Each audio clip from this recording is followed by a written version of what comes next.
दरम्यान रोहित आर्यनं रुचिता जाधवशी संपर्क केल्याची महत्त्वाची माहिती समोर येते। स्वतःला चित्रपट निर्माता असल्याचं सांगत त्यानं संपर्क केला होता।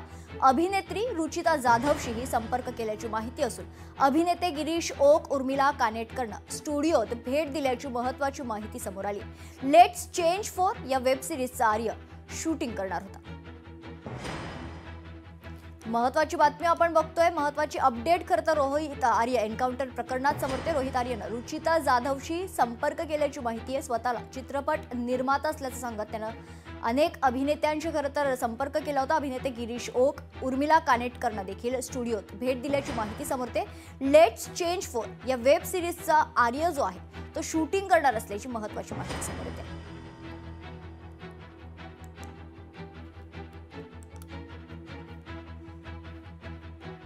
रोहित आर्य एन्काउंटर प्रकरणात अभिनेत्री रुचिता जाधवशी रोहित आर्यनं संपर्क केल्याची महत्त्वाची अपडेट समोर येते। स्वतःला चित्रपट निर्माता असल्याचं सांगत रोहित आर्यनं रुचिता सोबत संपर्क केला होता। अभिनेत्री रुचिता जाधवशीही संपर्क केल्याची माहिती। यासोबतच अभिनेते गिरीश ओक, उर्मिला कानेटकरनं स्टुडिओत भेट दिल्याची माहिती। लेट्स चेंज 4 या वेब सिरीजचं रोहित आर्य शूटिंग करणार होता।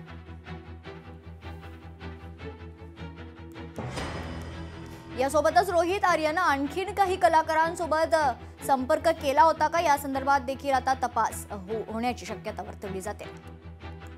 या संदर्भात स्वतः प्रतिक्रिया देण्यासाठी रुचिता जाधव आपल्यासोबत जोडल्या जात आहेत। रुचिताजी, काय सांगाल, तुमची प्रतिक्रिया काय? स्वतःला चित्रपट निर्माता असल्याचं सांगत रोहितनं आपल्याला देखील संपर्क साधला होता। हो, 4 ऑक्टोबरला त्यांनी मला मेसेज केला होता की एका चित्रपटासंदर्भात मला बोलायचं आहे म्हणून। तर त्यानंतर आमचं एक 9 मिनिटं याच्यावर बोलणं झालं। त्यात त्यांनी मला स्टोरी, म्हणजे हीच जी स्टोरी त्यांनी केली की एक इनोसेंट माणूस असतो आणि त्याला आपलं म्हणणं मांडायचं असतं।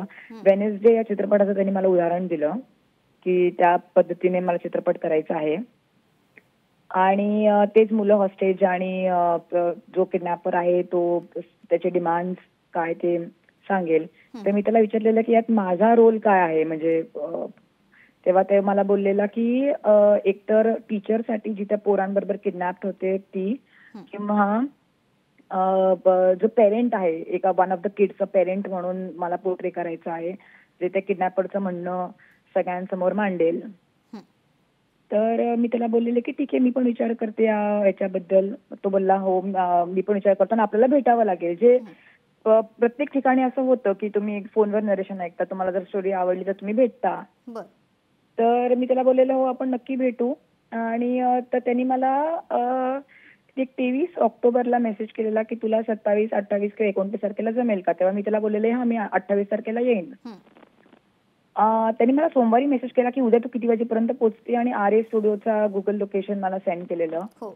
तर माझे जे सासरे आहेत राजेंद्र माने, ते खूप आजारी असल्यामुळे आणि ते रिलायन्स ऍडमिट होते।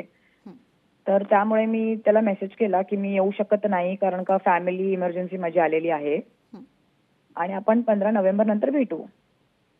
त्यानंतर त्यांनी मला नॉर्मल मेसेज केलेला की नो वरीज, टेक केअर, हा त्याचा शेवटचा मेसेज होता मला। आणि बस ही अशी होतं हे सगळं इन्सिडेंट झालेलं ते। याआधी रोहित आर्यला आपण ओळखायचे का? काही संपर्क याआधी त्याने केला होता का, किंवा गेल्या कित्येक वर्षांपासून आपण ओळखताय त्यांना? मी 2010-11 साली, आता एक्झॅक्टली मला आठवत नाहीये, तेव्हा मी त्याला एका स्टुडिओमध्ये भेटलेले।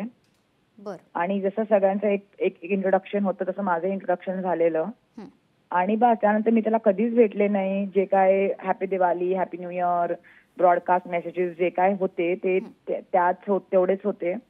कधी वन ऑन वन संपर्क आमचा कधीच झाला नाही।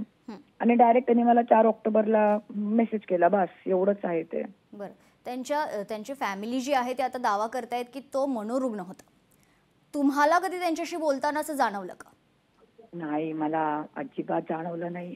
ते 9 मिनिटाचं संभाषण जे काय होतं ते पण अतिशय, मतलब एकदम प्रॉपर, ही न्यू की तो काय बोलतोय ते। मला तरी जाणवलं नाही। आय डोंट नो, बट मला जाणवलं नाही। ठीक, धन्यवाद आपण दिलेल्या आपल्या प्रतिक्रियेसाठी। स्वतःला चित्रपट निर्माता असल्याचं सांगत रुचिता जाधव या अभिनेत्रीशी आर्यनं संपर्क केला होता. लेट्स चेंज 4 या वेब सिरीजचं आर्य शूटिंग करणार होता अशी माहिती समोर येते.